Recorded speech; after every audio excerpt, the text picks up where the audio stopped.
Day, but it's the Santa Ana winds that are back starting tomorrow, day one of a next weather alert, and this is going to be with us all the way through Sunday. So as Pat mentioned, prolonged 3 big days of winds. So right now we're still looking at northerly winds, but things are going to shift a little bit. We go into Friday and Saturday, and now you can see a change. These winds are coming from the northeast, and these are classic Santa Ana winds. That's going to lead to our windiest day, which will be Saturday. So that's what I want to show you. I'm going to pull up a map of Southern California.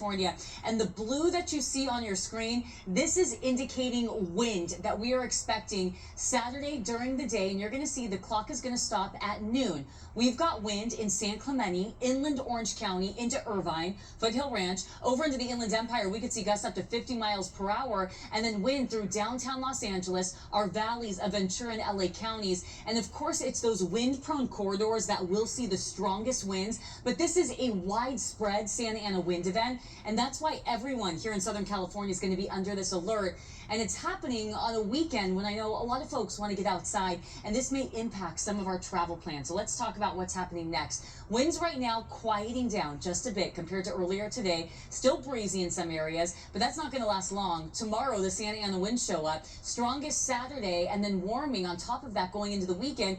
We've got 80s in Los Angeles and Orange counties, windy Saturday, breezy to windy going into Sunday. So this is a look at Friday morning. It's going to be a little bit more isolated to those areas that normally get the Santa Ana winds. This is 10 o'clock in the morning. Let's bring you over into the Inland Empire, San Bernardino, into inland Orange County. But look at what happens Saturday. This is when it becomes more widespread, even in those areas that don't normally get the Santa Ana winds. So you can see still those corridors, San Bernardino, Riverside. You can see that through Corona, Foothill Ranch, Irvine, Santa Ana, but even over towards Anaheim, Downey, you can see Huntington Beach. It's going to be breezy going into our Saturday. So Friday, Saturday, Sunday, strong offshore winds. Some inland valleys could see wind gusts between 45 to 50 miles per hour up through our mountains. 50 to 70 mile per hour wind gusts, and then winds could impact some of our outdoor plans, our festivities. So we're just letting you know about the winds now so that you can prepare properly. 70s tomorrow, and then you can see going into the next 7 days. That alert with us Friday, Saturday, Sunday. That means all weekend long it's going to be windy. 70s early next week. Things are going to quiet down going into our Monday and Tuesday.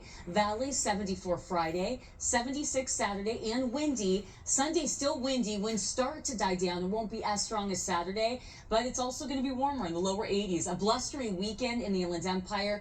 Cooling starts next week by Tuesday. That will be our coolest day of the week with 60s and 70s. Windy at the beaches, up in the mountains, and the deserts going into the weekend. But the good news, Pat and Ruta Bay, we're not super concerned with fire danger because we've had so much rain, but we could see trees down, power outages. So that's something that we'll be watching closely.